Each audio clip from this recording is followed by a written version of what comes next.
So recently, React.js and Next.js was hacked. अगर आप एक Next.js और React.js डेवलपर हो तो आपके सर्वर पे अटैकर्स अब कमांड रन कर सकते हैं.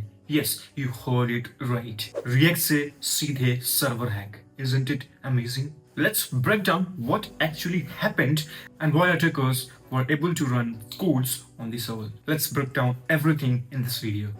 So hey guys, my name is Ankit Singh and you are watching Encoder. Here you will get all recipes AI coding related. So recently जो incident हुआ है वो हुआ React to Cell. Yes, you heard it right. So आज हम बात करने वाले हैं React.js और Next.js के इकोसिस्टम में जो React to Cell है वो कैसे हुआ, कहाँ हुआ और सबसे इंपॉर्टेंट आप इसको फिक्स कैसे कर सकते हो और मेक श्योर कर सकते हो कि आप जो React.js और Next.js एप्लीकेशन बना रहे हो वो कैसे React to Cell से बच सकती है. तो make sure you are watching this video full to get everything know about React to Cell. So basically ये एक React.js या Next.js का इशू नहीं था. ये एक बेसिकली ओपन सोर्स लाइब्रेरी थी जो डेवलपर्स और बहुत सारी कंपनीज यूज करती थी अपने यूआईज पे उसको रेंडर करने के लिए. तो वो बेसिकली जो लाइब्रेरी थी वो अनसेफ रेंडरिंग कर रही थी HTML फाइल्स में और when it was SSR that is server side rendering के टाइम पे वो सैनिटाइज नहीं कर रही थी HTML फाइल्स को.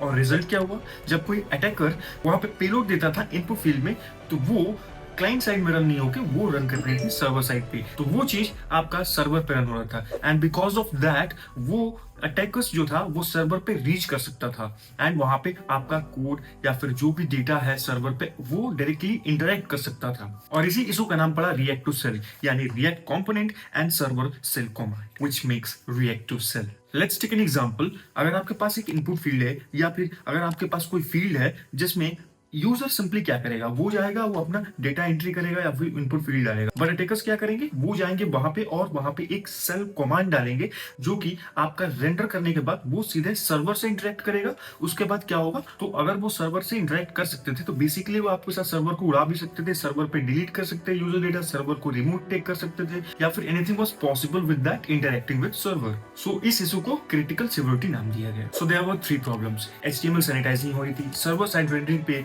हम वहां पे सैनिटाइज नहीं कर रहे थे और जो हमारी सर्वर साइड रेंडरिंग हो रही थी वहां पे पार्सिंग अच्छी तरीके से नहीं हो रही थी. सो अगर एज अ डेवलपर आप डेंजरसली इनर HTML यूज कर रहे हो तो वो क्या होता था, वो वहां पे सैनिटाइज नहीं होता था और मार्कडाउन और जो थी वो चीजें होती थी. उसके वजह से जो था वो सर्वर से इंटरेक्ट होता था और वहां पे मैलिशियस कोड आ जाता था.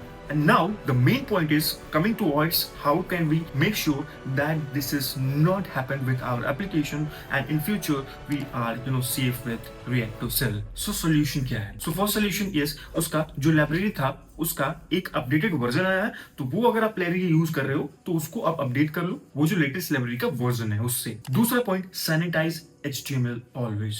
Make sure you are sanitizing your HTML always so that attack do not write malicious code. Use DOM purify library जैसी चीजें यूज करो and make sure you are avoiding this dangerously inner HTML ताकि वो जबरदस्ती आपके HTML पे पास ना हो. तो अगर आप मिडलवेयर यूज कर रहे हो तो वहां पे भी आप वैलिडेट कर सकते हो यूजर इनपुट्स को ताकि वो जो है वो सर्वर साइड पे या फिर क्लाइंट साइड पे एग्जैक्टली ना हो, वो वहीं पे ब्लॉक हो जाए मिडलवेयर में. And the next solution is always check server logs of the server. तो अब बात आती है आपको परेशान होना चाहिए नहीं होना चाहिए.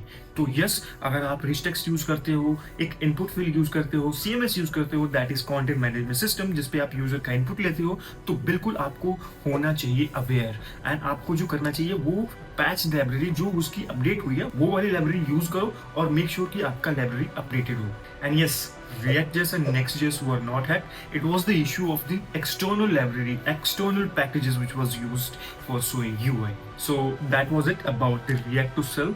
It was created a hype that React.js and Next.js were hacked. No, it was an external library which was impacting React.js and Next.js. So you do not need to worry, but be safe.